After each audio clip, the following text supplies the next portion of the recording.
Buenas tardes, mi nombre es Javier Murillo, soy profesor en la Facultad de Derecho y Ciencia Política de la Universidad Nacional Mayor de San Marcos y en la Facultad de Derecho de la Pontificia Universidad Católica del Perú. En esta oportunidad vengo a traerles una pequeña charla acerca de El Padrino y Derecho, titulada El Padrino, un criminal más allá del derecho penal.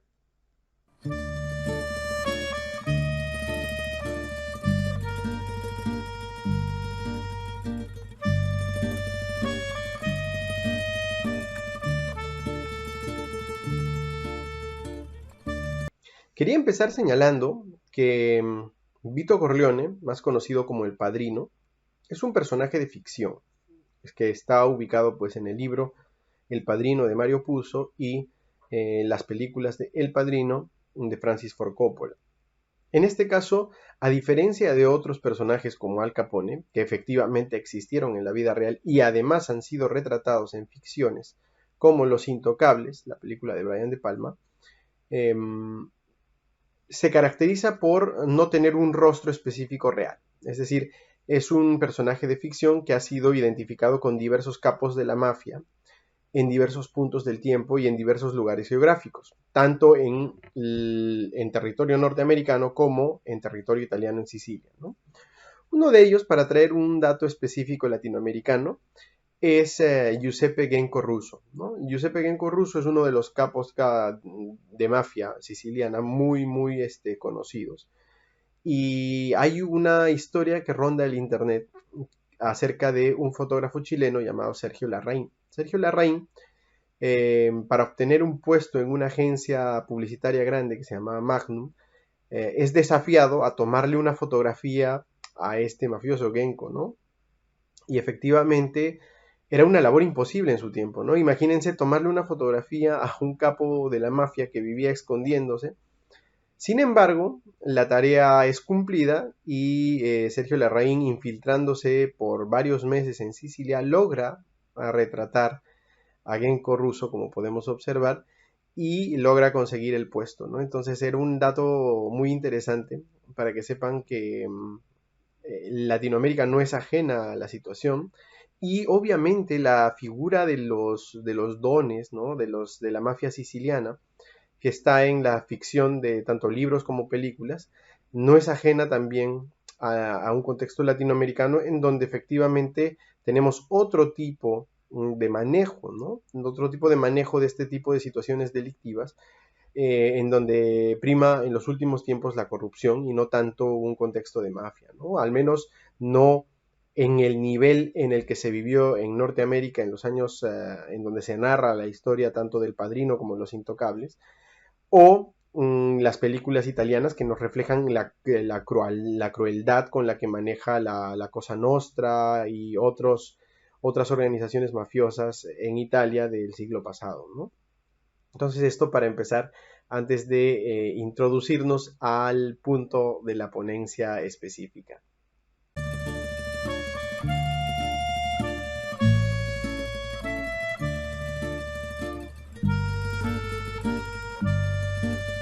Ahora bien, ¿por qué la ponencia se llama El Padrino, un criminal más allá del derecho penal? Existe cierto sesgo, ¿no? de las películas acerca de la mafia en el análisis jurídico. La mayoría de películas de la mafia o que tienen que ver con criminales que son parte de la mafia son analizadas desde un punto de vista penal, ¿no? El motivo es muy claro y lo vemos en el Padrino clásico, ¿no? En la película de Francis Ford Coppola que vamos a comentar por motivos obvios.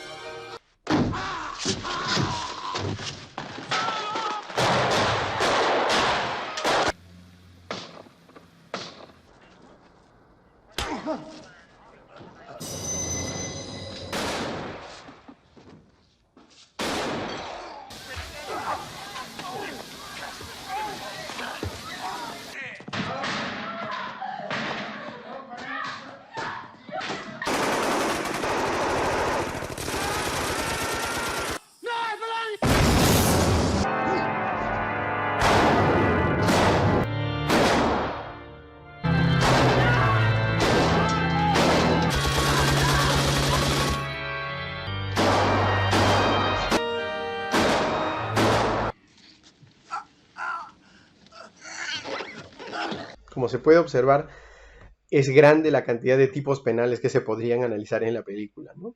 Sin embargo, yo propongo un análisis más allá de este típico y trillado análisis del derecho penal. Yo propongo un análisis económico. Busco analizar la postura que tiene Vito Corleone y en realidad la manera en que maneja la institución criminal, ojo, que sí es una institución criminal, pero la maneja como una empresa. Y adicionalmente, el manejo que tienen los mercados, en los distintos mercados que maneja la empresa Genco Pura Oil Company, que es la empresa formal que tiene Vito Corleone, como se ve en El Padrino 2. Adicionalmente también la manera en cómo más Mario Puzo en la obra literaria nos deja entrever un manejo de los conceptos de libre competencia, bueno, a la contra, ¿no? De la competencia restringida y en el uso de carteles, ¿no? En el uso de carteles y fiscalización de carteles, que claro, para Vito Corleone era normal y era un poco más manejable, ¿no? Ahí es donde entra el siguiente tema que quiero tocar, en donde se ve justamente el otro sentido de la justicia, ¿no? Porque Vito Corleone maneja un sentido de la justicia distinto. Y eso es precisamente a lo que yo le denomino los sistemas paralegales.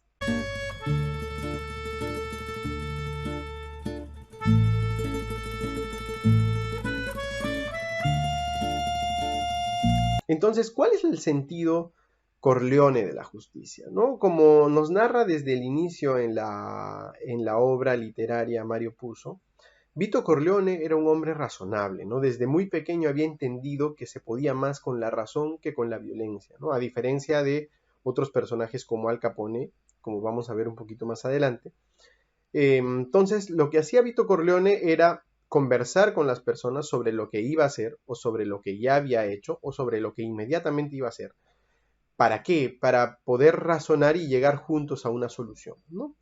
Entonces, en esa cadena de favores que se hacían, porque a esto le llamaban un favor del padrino, se iba haciendo una red más y más extensa de las personas involucradas, porque claro, cada cadena de favor hacía que el padrino también busque luego una retribución, ¿no? A través de otro favor.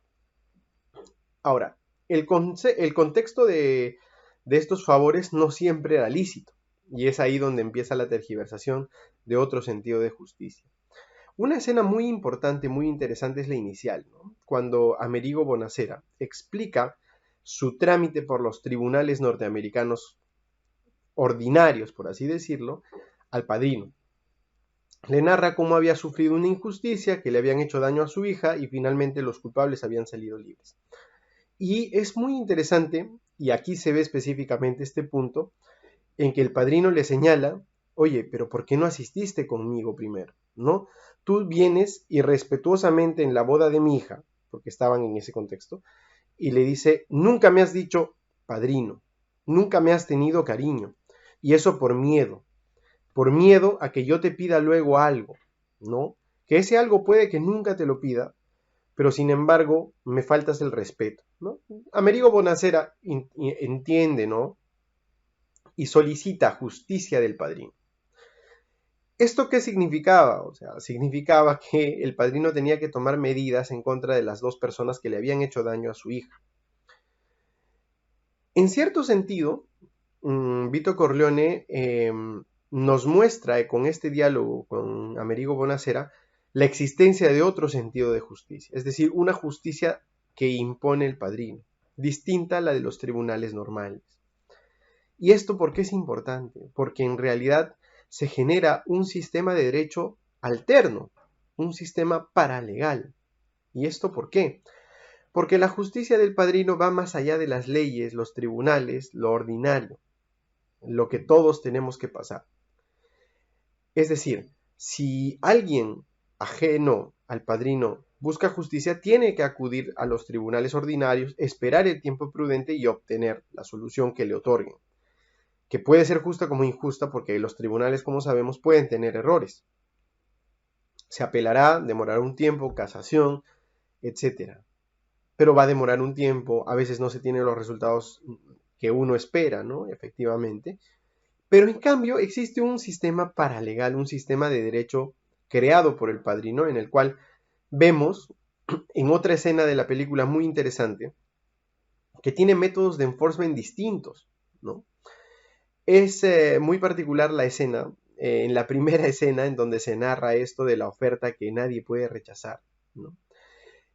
Es una escena en donde, claro, Michael Corleone está hablándole a Kay Adams, su novia en ese momento, a quien había llevado a la boda de su hermana Connie, la hija del padrino, sobre Luca Brasi, porque habían visto a Luca Brasi, ¿no? Y Luca Brasi tenía una figura muy grande, muy imponente y daba miedo, ¿no? Es lo que dice Kay Adams.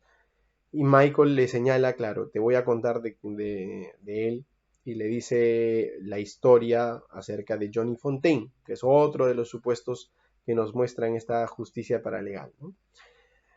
Y ahí es donde se describe el método de enforcement de este sistema paralegal que tiene el padrino para sus amigos y familia. Es decir, en realidad Luca Brasi es el mecanismo de enforcement. Es decir, cuando hay problemas se manda a Luca Brasi o a uno de los dos caporregímenes que también son explicados e introducidos en la película, que son Clemenza y Tesio, o cualquier terrateniente o cualquier soldado de la mafia que tenía el propio padrino, ¿no? La cosa es que los mecanismos que empleaban estas tres personas van más allá de la ley, o sea, podían matar, podían hacer daño, podían destruir bienes, podían amenazar, ¿no? Que son situaciones ilícitas, completamente ilícitas, pero lo que nos narran es, desde la narrativa del libro y también lo que se ve en la película, es que para el padrino no existen las leyes comunes, ¿no? Y es más, hay citas en el libro en donde efectivamente se nota el desprecio del padrino por las leyes ordinarias y el desprecio del padrino por Norteamérica, ¿no? Por Estados Unidos. Y él habla de yo protejo a los míos, ¿no? En estas escenas, ¿no? Se ve muy claramente este sistema paralegal. Y efectivamente, para terminar la idea con Amerigo Bonasera, tanto en el libro como en la película, un poquito más en el libro a más detalle, se señala que se moría de miedo, porque una vez que pidió la justicia, claro, el padrino ordenó que se le hiciera escarmiento a las personas que le habían hecho daño a su hija, y Amerigo Bonasera quedó en deuda con el padrino. Entonces, claro, Amerigo Bonasera le debía un favor, y cuando llegó la llamada, pasado un tiempo en la película, Amerigo Bonasera estaba que se moría de miedo porque el padrino le había llamado. Bueno, Tom Hagen, que es el abogado del padrino del cual vamos a hablar de acá un momento, le llama y efectivamente le pide un favor, ¿no? Y no era un favor nada ilícito ni nada por el estilo, ¿no? Ahí se ve también que pertenecer a la familia tenía un costo, ¿no? Un costo incluso psicológico. En realidad lo que quería era que use sus servicios funerarios, ¿no? Y sus servicios profesionales de funerarios, de preparar cadáveres, etcétera, para preparar el funeral de Sonny Corleone, que era el hijo del padrino que había muerto en una balacera, ¿no? Entonces ahí vemos que se genera una justicia distinta, ¿no? La justicia de los tribunales y la justicia del padrino. Entonces el sentido Corleone de la justicia va más allá de la ley, va más allá de los tribunales. Y eso es un primer aspecto que quería destacar antes de entrar a la visión económica la visión económica y empresarial de Vito Corleone.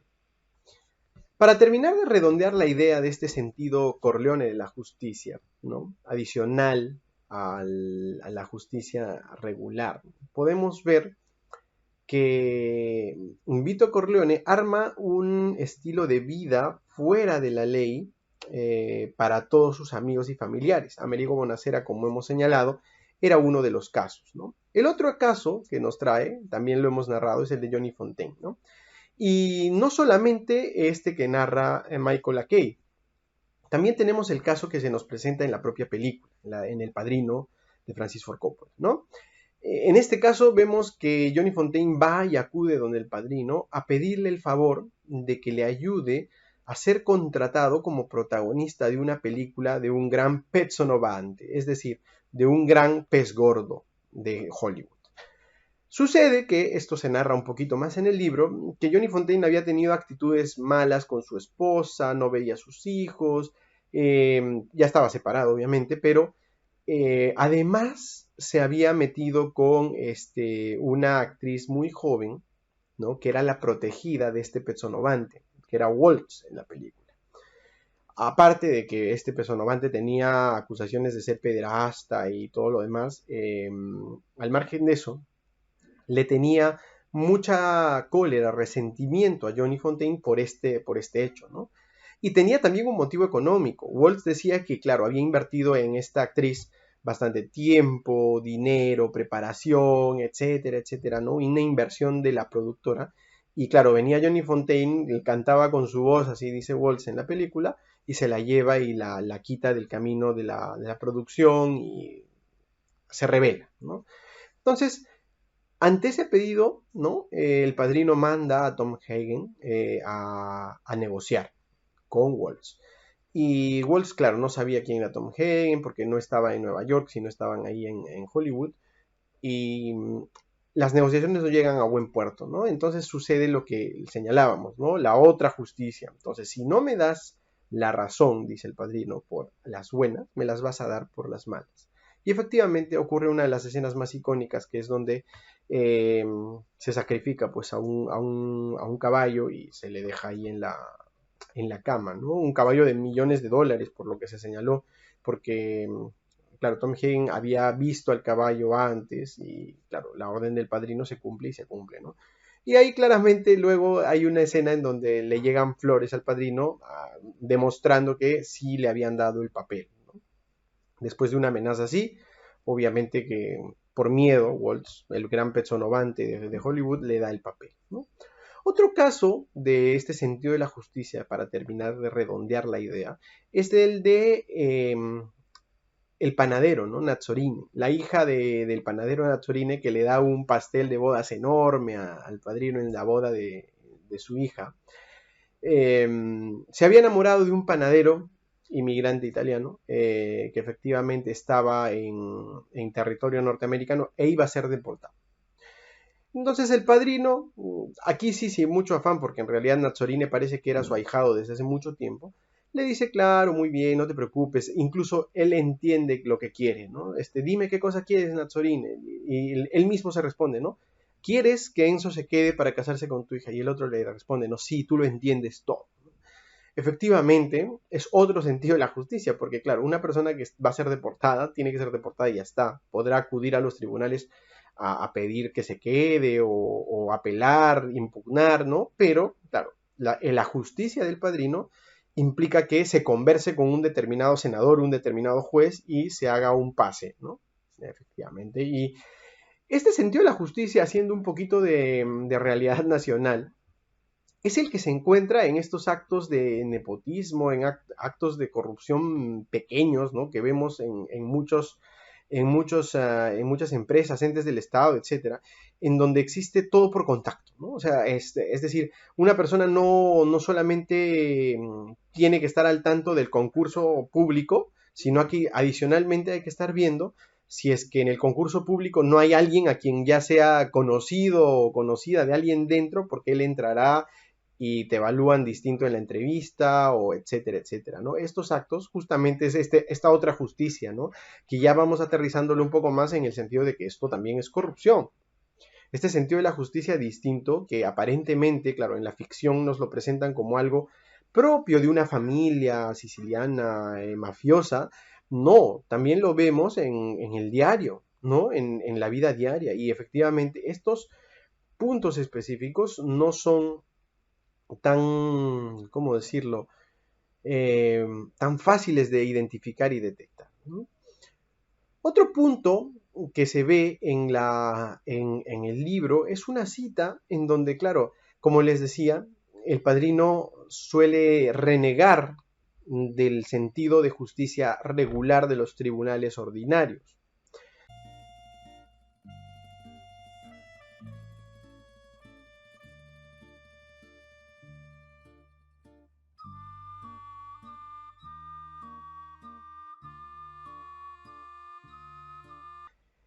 En este caso, y en la película, en la 2 se ve como recuerdo, ¿no? El padrino, Vito Corleone, reniega mucho porque su hijo Michael Corleone se va y se enlista en el ejército. Le dice: yo tenía grandes planes para ti, ¿no? Tú, ¿por qué te vas al ejército? ¿Qué te ha dado este país? ¿No? Me ha tratado muy bien, le responde Michael, y el padrino le responde: y yo también te he tratado bien a ti, ¿no? Lo que sucede es que el sentido que le quería dar el padrino a su familia, ¿no? A esta situación de empresa y también de organización criminal, era darle lo mejor a los suyos, pero haciendo las reglas paralegales, es decir, las reglas distintas de la otra justicia, no siguiendo el camino regular. Entonces, por eso es que reniega mucho, ¿no? El padrino acerca de Michael enlistándose, ¿no? A pesar de que obtiene medallas y se vuelve un héroe de guerra, ¿no? Y en la película vemos sucesos posteriores a eso, en la película 1, ¿no? El recuerdo que les comentaba se ve en la película 2 como un flashback. Pero en la película 1 vemos ya cómo se reconcilia el padrino con Michael y efectivamente termina siendo, spoiler alert, aunque sea un clásico, Michael termina siendo la nueva cabeza de la familia, ¿no? Eh, y también se ve en el diálogo antes de la muerte del padrino, ¿no? En donde efectivamente le dice a Michael: yo quería otro destino para ti, ¿no? Quería que seas senador. Y claro, Michael le dice que otro pezzonovante más, ¿no? Porque Michael entiende y llega a heredar, suceder esa visión que tenía el padrino. Solamente que Michael diferenció y se diferenció en que entró pues en un contexto posguerra, ¿no? Un posguerra de mafias, ¿no? Como se ve en la película. Entonces, para cerrar, este sentido de la justicia paralegal no solamente trae implicancias, como lo señalaba, en los temas contractuales, en los temas penales, ¿no? Sino también, como vamos a ver, en los temas económicos de mercado.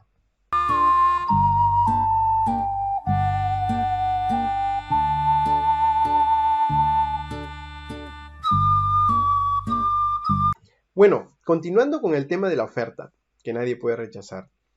El aspecto contractual es importante, ¿no? El aspecto civil, de derecho civil, para alejarnos justamente, como decía, del derecho penal. En El Padrino se ve este tema contractual muy interesante, ¿no? La oferta que nadie puede rechazar. Como les decía, se narró en una escena inicial la anécdota de Johnny Fontaine, ¿no? Que Johnny Fontaine tenía un contrato con un productor, un representante, el dueño de un local, en exclusividad para unos conciertos, ¿no? Y justamente a Johnny Fontaine se le había presentado una nueva oportunidad y esta persona que tenía el contrato previo no le quería dar la oportunidad de resolverlo y proceder con una indemnización, ¿no? O sea, obviamente cuando se rompe un contrato hay que pagar un monto y el padrino también lo sabía, ojo. En este caso, como no aceptó esta persona en un primer momento, Johnny Fontaine habló con el padrino, le pidió un favor y el padrino volvió a hacerle la oferta. La persona rechaza nuevamente la oferta, pero en una segunda oportunidad, como narra Michael Corleone, el padrino va, pero va con Luca Brasi, ¿no? Y como narra Michael, el contrato se resuelve, sí, por una indemnización a mitad de lo que se había propuesto inicialmente, y Johnny Fontaine queda libre para continuar su carrera. En este caso, Kay le pregunta: ¿qué pasó? ¿No? Luca Brasi lo amenazó con un revólver para que firmara. Entonces, I'm gonna make him an offer he can't refuse.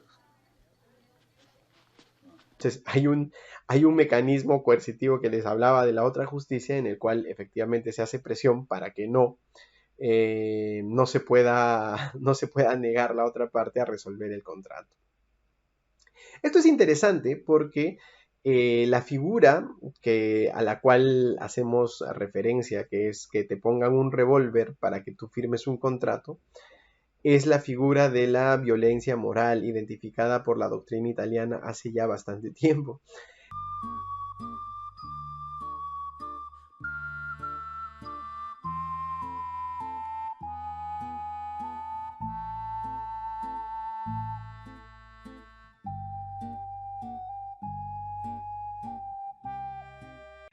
Esta figura de la violencia moral configura la anulabilidad del contrato, ¿no? La anulabilidad del contrato en vista de una intimidación o amenaza, ¿no? De violencia. ¿Y esto por qué?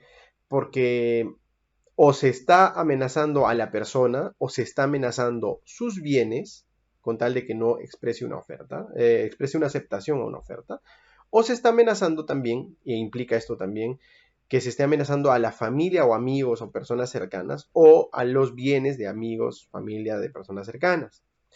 Lo cual en la doctrina italiana se diferencia de la violencia física. La violencia física es cuando, por ejemplo, a la fuerza te obligan a levantar la mano en una subasta para aceptar una oferta, ¿no? Pero, o sea, te levantan, te fuerzan a levantar la mano, ¿no?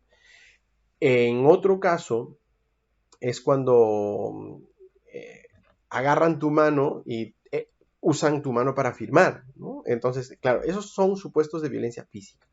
El caso de violencia moral es diferente porque, claro, la sola amenaza hace eh, que esté tergiversada la manifestación de la voluntad, ¿no? En el caso de la violencia física no existe manifestación de voluntad de la persona que debe darla, ¿no?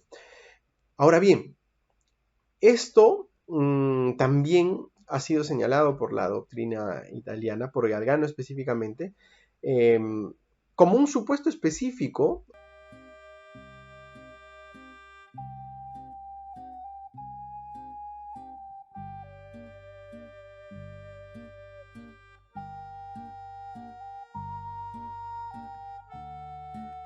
Ojo, el de la amenaza mafiosa, ¿no? El de la amenaza mafiosa que consiste en recibir la visita de un personaje de mafia, conocido por mafia, sea un capo regime, un terrateniente específico o un soldado específico.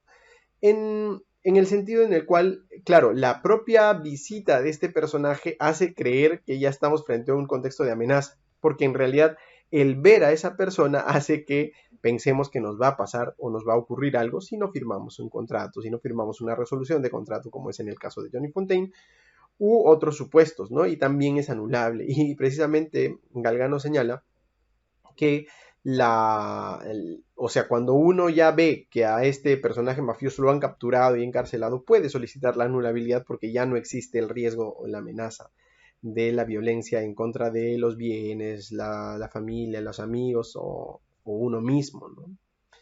Eso por un lado, ¿no? Otro aspecto contractual muy interesante que se utiliza en la saga del Padrino y en realidad en todo tipo de organización criminal mafiosa que utiliza términos económicos y se vincula con esta figura empresarial que les señalo, ¿no? De ver además a la familia como organización criminal, también verla como empresa, ¿no? Obviamente una empresa que está fuera del mercado y todo, pero también vemos que se utiliza mucho una figura llamada los pactos de caballero.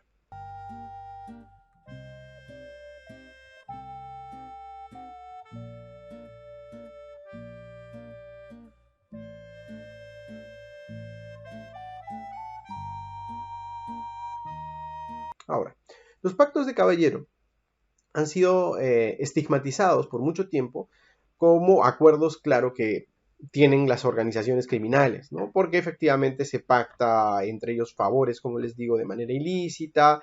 Ese pacto es un pacto entre caballeros, obviamente, que le debas un favor al padrino, ¿no?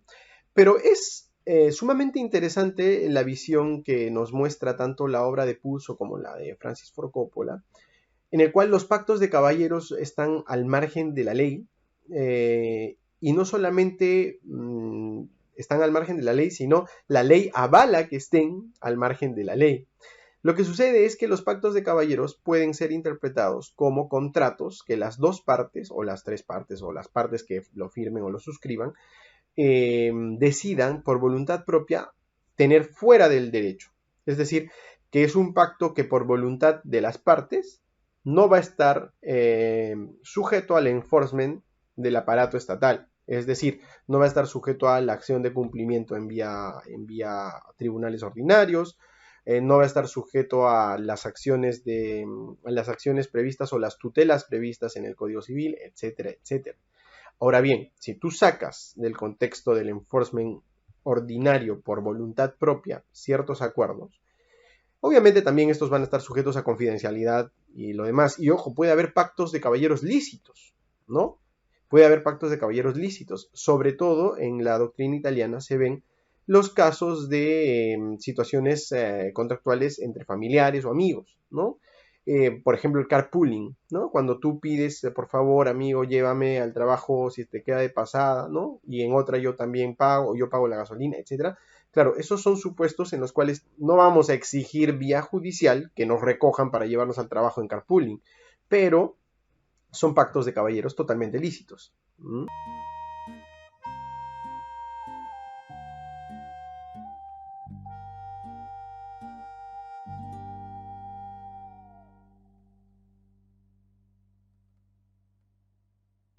Entonces, ¿en qué se relaciona esto con la actividad criminal y los carteles, ¿no?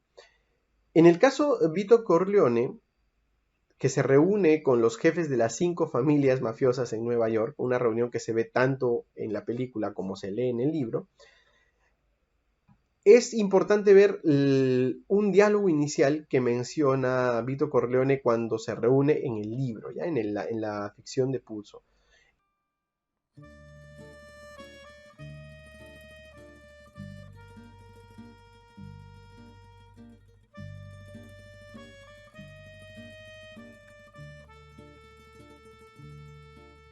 Él señala, ¿no?, que acá no necesitamos firmar ningún contrato porque somos todos caballeros. Además, no somos abogados. Y lo dice así claramente, ¿no? No somos abogados. ¿Esto qué quiere decir? Que todo lo que se iba a decir en esa reunión no podía salir al exterior y tenía que quedar en torno a ellos. Esto es una confidencialidad clásica, ¿no? Entonces, tampoco, pero es que, claro, el jefe Barzini o Tataglia, como Vito Corleone no cumplió algo de lo que se dijo, van a ir a los tribunales a exigir que se cumpla un pacto entre caballeros entre ellos, ¿no? En realidad la reunión ni siquiera existió. Entonces, esos son los pactos de caballeros y están usualmente relacionados a los carteles económicos, ¿no? Y vamos a ver también en la presente ponencia por qué y cómo es que estos carteles económicos tienen estos pactos de caballeros, ¿no? Establecer un precio determinado, establecer condiciones determinadas, limitar la producción, repartirse zonas de clientes, ¿no? Tanto, ojo, de mercados formales, mercados legales lícitos, así como mercados ilícitos, porque como vamos a ver también, la familia, la empresa entre comillas, ojo, que tiene la familia Corleone y las demás en Nueva York en ese tiempo y en la ficción, tienen los dos tipos de mercado, ¿no? Y lo vamos a ver también en la presente charla.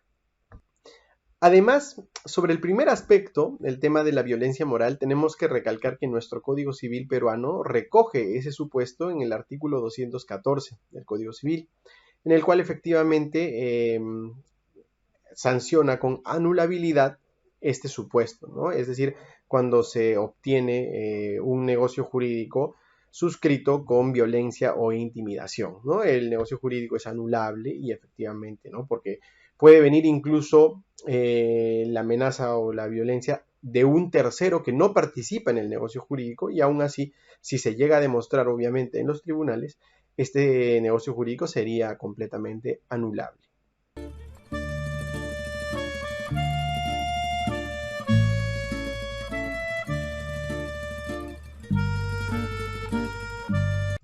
Bueno, y llegamos así a la visión de Vito Corleone, el monopolista, ¿no? En una cita muy importante que podemos observar en el libro de Mario Puzo, se hace referencia a que Vito Corleone pensaba que la libre competencia era perniciosa y siempre buscaba el monopolio.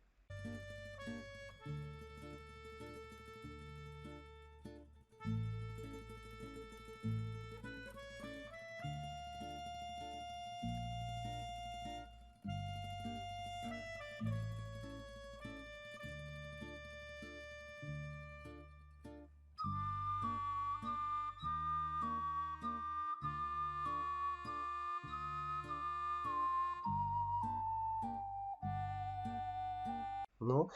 Y en esa misma cita también se narra la vinculación que tiene Vito Corleone con su empresa, la Genco Pura Oil Company. En realidad es el capítulo 14 en general en donde se nos narra mucho el tema empresarial, ¿no? Como primer punto, en realidad, Vito Corleone manejaba una organización criminal. Todos lo sabemos, lo hemos visto en la película. Pero esta organización criminal, más allá, como les decía, más allá del derecho penal, también funcionaba como una empresa. La figura formal era la Genco Pura Oil Company. Era una empresa formada pequeña desde el inicio, en donde en El Padrino 2 se ve que Vito Corleone empieza a trabajar, ¿no?, con la familia Genco. Entonces, luego de eso, parece que sucede, ¿no? Se le deja la empresa a Vito, y Vito llega a aliarse con un socio en Italia, Don Tomasino, con el cual van y cobran venganza por la muerte del papá de Vito Corleone, que se llamaba Andolini, ¿no? Que era su papá, ¿no? Entonces, Vito era Vito Andolini, y efectivamente, cuando era muy pequeño, su papá murió. Entonces, Don Tomasino le ayuda a cobrar venganza contra Don Chicho, en una escena memorable de la película número 2. Ahora bien, esta empresa Genco Pura Oil Company funciona adicionalmente con dos socios adicionales en Estados Unidos, Vito Corleone con Clemenza y Tesio, que a la vez también son sus caporregímenes, es decir, los subjefes de familia de esta familia Corleone. Adicionalmente, luego vemos que hay algunos soldados, ¿no? Poli, que muere a manos de Clemenza, y también vemos a Luca Brasi, ¿no?, que son soldados, ¿no? Estos soldados, como lo comentábamos, eran el mecanismo de enforcement de este sistema paralegal. Ahora bien, este sistema paralegal también funcionaba muy bien en esta empresa, porque eran los órganos de línea, por así decirlo. ¿Qué sucedía?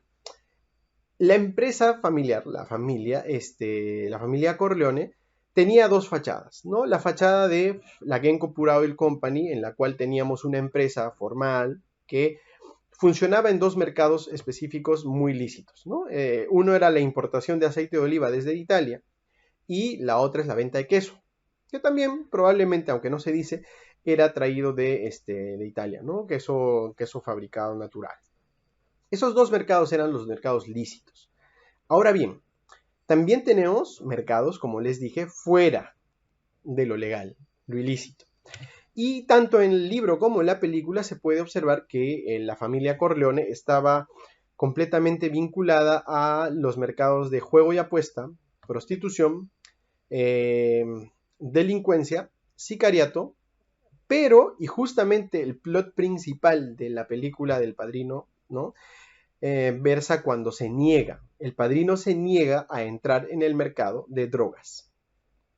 Sollozzo, que es un personaje de la película, viene con una propuesta acerca del mercado de drogas, ¿no? Sollozzo al final era un títere de otras dos familias, pero efectivamente se le presenta la oferta de meterse al mercado de narcóticos. Y el padrino, propiamente haciendo uso de esta moral media rara que tiene, dice: no, este negocio no va a ser respaldado por nuestros contactos. O sea, ve que la estructura paralegal que tenía, es decir, la estructura con jueces comprados, con policías comprados, la estructura de la familia, no iba a poder con ese negocio. ¿Por qué? Porque los jueces, los senadores, todos sus contactos no iban a permitir que pase el negocio de los narcóticos de una manera normal. Cosa que sí sucedió, por ejemplo, y esto sí está narrado, en el caso de la prohibición de la venta de licor. Ahí prácticamente todo el mundo hizo mercado negro, el padrino también, y se narra, ¿no? Se narra eso en el libro, ¿no? Ahora bien, el equilibrio de las 5 familias también versaba en un reparto de mercado, porque efectivamente ellos tenían ese control, pero las otras familias no tenían control sobre estas industrias. Otro de los grandes negocios, pero esto en servicios, era que el padrino tenía control de los sindicatos. Una de las amenazas que le hace el padrino a través de Tom Hagen a este pezzonovante del cine, que no permitía que Johnny Fontaine obtenga el papel, era: oye, vas a tener problemas con tu sindicato de trabajadores, el padrino lo puede controlar. Claro, porque él lo iba a generar.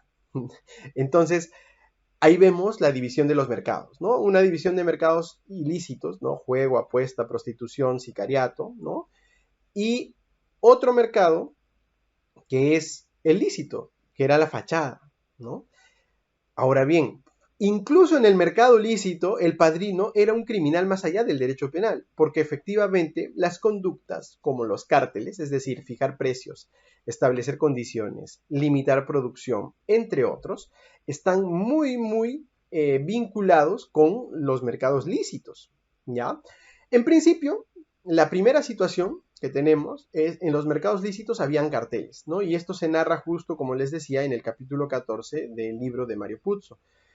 Vito Corleone lo que lograba hacer era que todas las empresas que traían aceite de oliva o vendían queso o eran similares, ¿no? Sustitutos o complementarios, se anexaban con él y llegaban a acuerdos.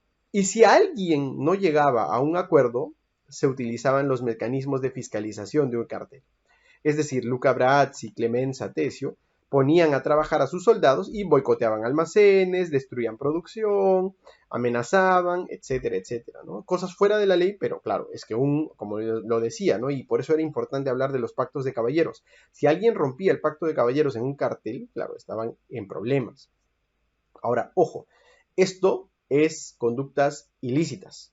Estas conductas tienen que ser perseguidas en un contexto regular, obviamente. Los carteles son sancionados. En el Perú, por ejemplo, el INDECOPI, a través de la Comisión de Libre Competencia, analiza casos de carteles y hemos tenido varios, ¿no? Hemos tenido un caso del precio del pollo, un caso de repartición de mercado en cementos, hemos tenido hace poco también en el caso de una investigación enorme en los casos de los grifos, ¿no? Ya, en la película esto se observa, pero con un mercado ilícito más pequeño, que es el de aceite de oliva en la ciudad de Nueva York, ¿no? Y ahí, obviamente, quien analiza esto es la autoridad competente en los Estados Unidos. Ahora bien, pasemos a ver el segundo supuesto, que es en el de los mercados ilícitos, porque, ojo, como señalaba Gary Becker, no podemos sacar del análisis económico ningún supuesto. Se puede analizar los divorcios, se puede analizar los tributos, el costo económico de los derechos fundamentales, todo se puede analizar económicamente. Ahora bien, en este punto, los mercados ilícitos que están fuera de la legalidad, por ejemplo, prostitución, juego y apuesta, ¿no? Estos mercados, y sicariato también, están fuera del contexto lícito, fuera del ordenamiento legal. Entonces, ¿qué sucede? En este caso, las reglas son distintas y se aplica justamente esta otra justicia, el sistema paralegal que aplicaba el padrino. Y en este sentido, se aplica pues el contexto del monopolio. Porque claro, no puede haber competencia y si existe competencia, no tiene mecanismos de enforcement para que exista libre competencia. No es que podamos elegir entre una, dos, tres opciones acerca de sicariato en Nueva York en esa época. Tampoco es que podamos elegir y competir legalmente con prostitución, menos con juego y apuesta que estaba prohibido. Entonces, el mercado se hace monopolista. ¿Eso qué quiere decir? Que el productor, es decir, en este caso el padrino, el que está a cargo de esos negocios, puede interponer la cantidad de producción que desee al precio que desee, alejándose del precio de mercado y de la cantidad de producción de mercado, que es la regular. ¿Esto qué genera? Que el monopolista obtenga un beneficio mayor a costa de lo que puedan necesitar o no los consumidores y también que la demanda esté limitada y podemos controlar el precio. Igualmente la oferta va a estar limitada, porque nosotros también podemos controlar la producción, ojo. Y eso efectivamente hace que los bienes sean más escasos y pueda venderse a un precio más alto. El precio del monopolista puede modificarse a libertad, ¿no? Con ciertos límites, obviamente, pero, por ejemplo, los sustitutos, ¿no? Pero en este caso, los mercados ilícitos están fuera del mercado, claro, y es propiamente competencia ilícita. No se permite competencia de mercados ilícitos o prohibidos, ¿no? Esto lo ha señalado ya muy claramente el INDECOPI en jurisprudencia acerca del supuesto de competencia desleal por violación de normas.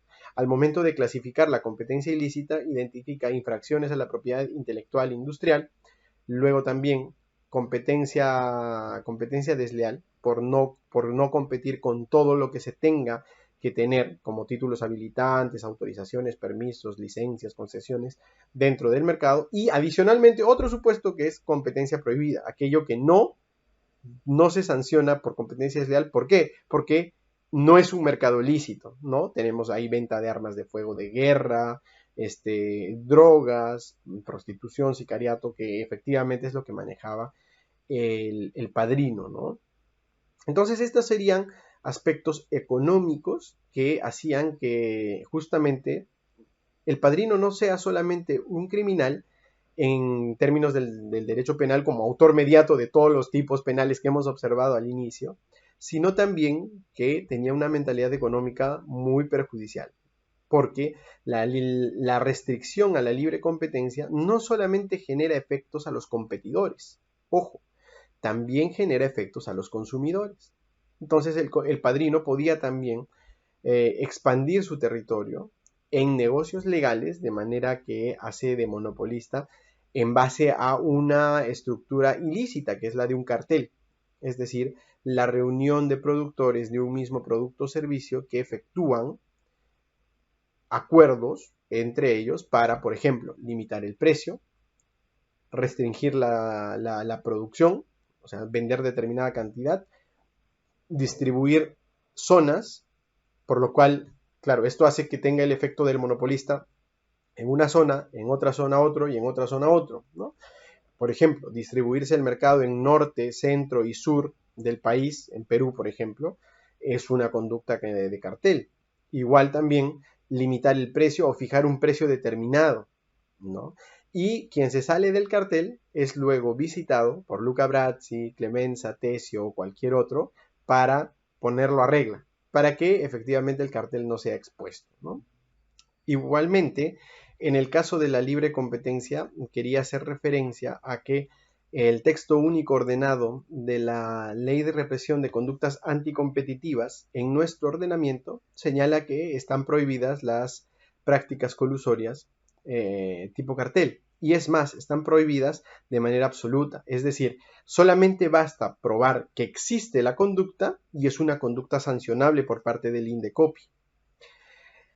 En este sentido, estarán sancionadas, por ejemplo, la fijación de precios, la limitación de producción, la repartición de clientes, zonas geográficas e incluso también la postulación concordada a licitaciones, ¿no? Es decir, cuando tratas de contratar con el Estado y postulas con otros cuatro, los otros cuatro ponen un precio alto y tú pones un precio regular para poder ganar. Y así se reparten la licitación por años, por época o la licitación que venga, etcétera. También es una conducta que es prohibitiva. Esto es a lo que se denomina hardcore cartels, es decir, acuerdos colusorios que implican un perjuicio tremendo para el consumidor, porque los precios de mercado son falseados. También se genera un perjuicio hacia los otros competidores, claro, porque alguien que no está dentro del cartel no va a poder competir y va a encontrar que esto es una barrera de entrada al mercado, vulnerando todo lo que implica la libertad de empresa a nivel constitucional y un principio constitucional que tenemos claramente establecido en la Constitución peruana, que es que el Estado garantiza la libre competencia, ¿no? Esto es para señalarles que, claro, el contexto peruano no es ajeno a la libre competencia y se puede ser un criminal más allá del derecho penal con las instituciones económicas. Además, no solamente se trata de esto, sino también competir en el mercado con productos o servicios ilícitos es también una práctica que tiene que reprimirse, ¿no? En este caso por los entes competentes que efectivamente persiguen los tipos de delitos específicos, o también por las personas que persiguen efectivamente la producción de bienes prohibidos o servicios fuera de la ley, ¿no? Haciendo un análisis, el padrino va más allá de la actitud de saber que matan sus soldados, sino también la forma en que constriñe sus actividades económicas, la manera en cómo organiza a la familia como empresa y la manera en cómo restringe la competencia de los mercados lícitos, obviamente, también afecta a consumidores y a otros empresarios que funcionan en dichos mercados, ¿no?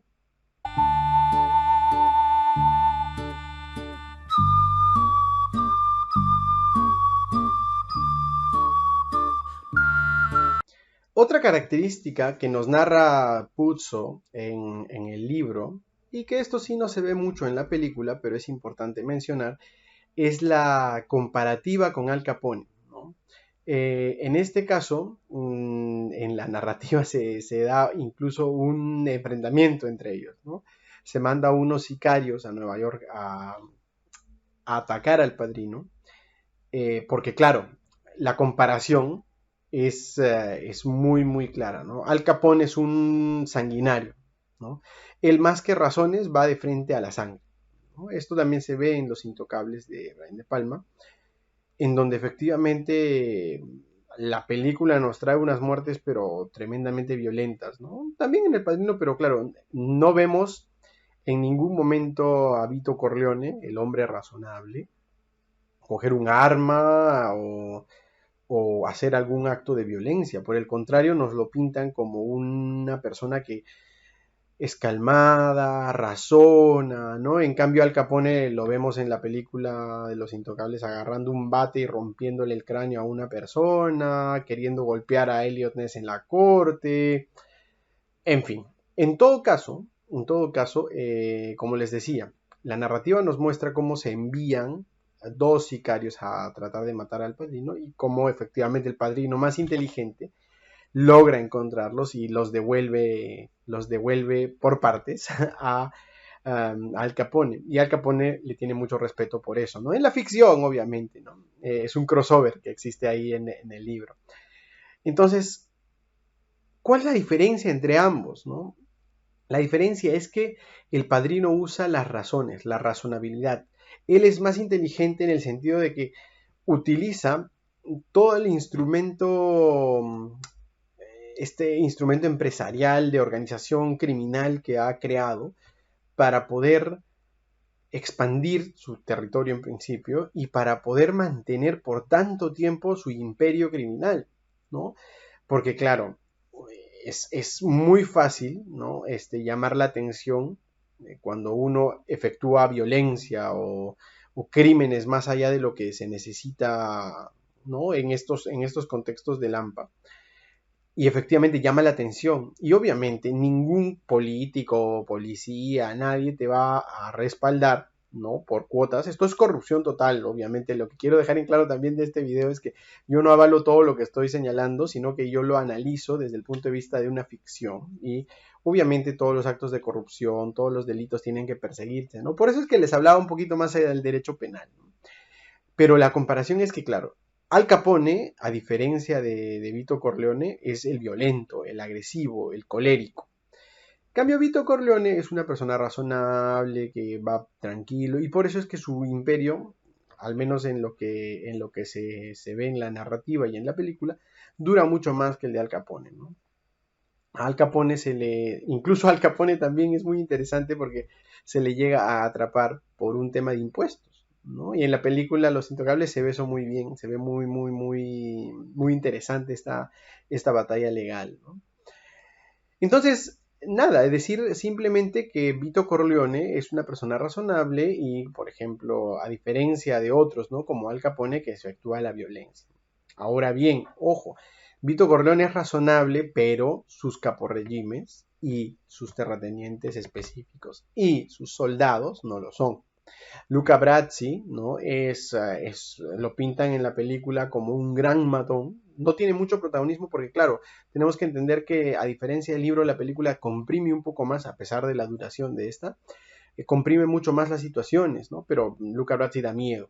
En el libro se narran cosas que uno se pone a pensar de lo fuerte que son, ¿no? Entonces, hay soldados que son los que efectúan el enforcement de estos sistemas paralegales, ¿no? En El Padrino, y claro, él no se mancha las manos, pero está muy consciente de todo lo que sucede, ¿ya? Es dos tipos de figuras criminales que tenemos dispersas, ¿no? Y ahora vayamos a ver también el aspecto jurídico de la profesión, ¿no? Vamos a ver y analizar la figura del abogado Tom Hagen.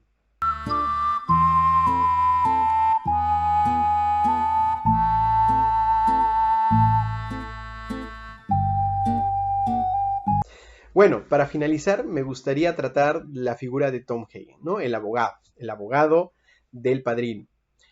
En este caso, Tom Hagen es una figura espectacular. ¿Por qué? Porque es un abogado impecable.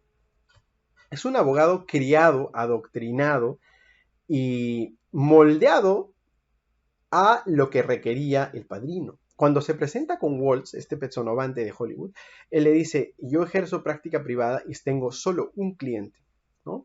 La historia de la narrativa que nos da Puzo y la que nos da Francis Ford Coppola nos señala que Hagen, ¿no? Tom Hagen es un niño que lo trae Sony a casa y el Padrino lo adopta como si fuera su hermano. Michael Corleone a Kay también le narra, él es como mi hermano, ¿no? Entonces, ¿qué sucede? El Padrino tenía una idea muy particular de los abogados, ¿no? Tenemos una cita en el libro de Mario Puzo, en donde efectivamente él dice, ojo, un abogado puede robar más dinero con un maletín que 1000 asaltantes o que 300 asesinos, algo así es la cita.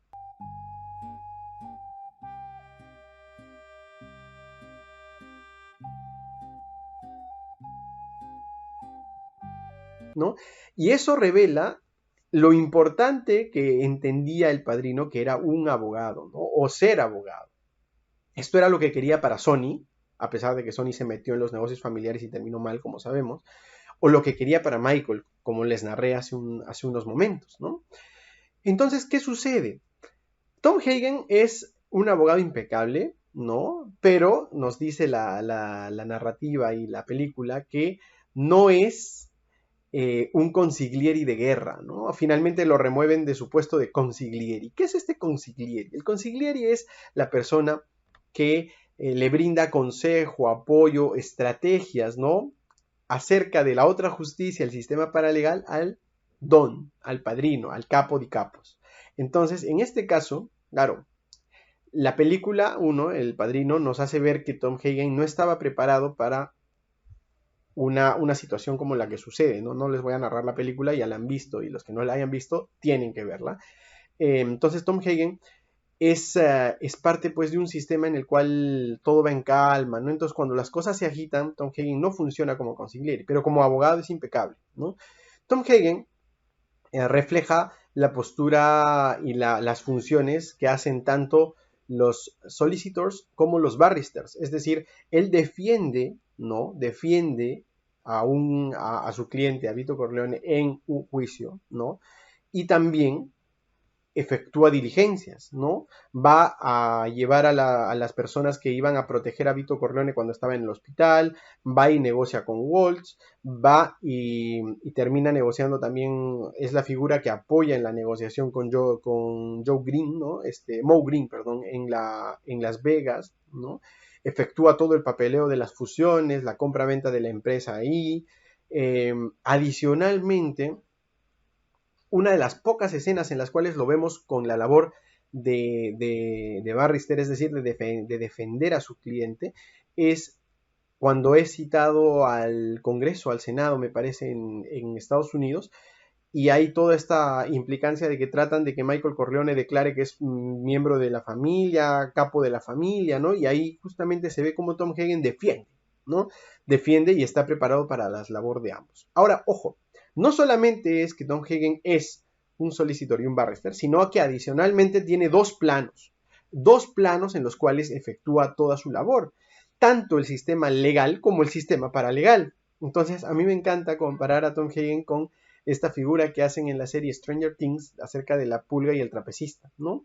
Existen dos planos, ¿no? El legal y el paralegal. Y también cada plano tiene sus propias herramientas, ¿no? Legales y otras ilícitas que hemos visto, Luca Bratz y todo el enforcement fuera de la ley.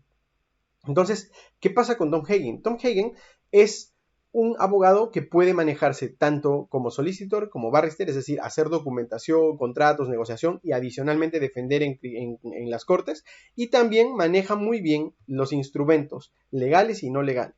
Es decir, puede pasar de un plano al otro, como dicen la pulga en Stranger Things, como lo hace Eleven, ¿no? en esa serie de ficción. Entonces Tom Hagen se puede mover en ambos planos, puede utilizar ambas herramientas, ¿no?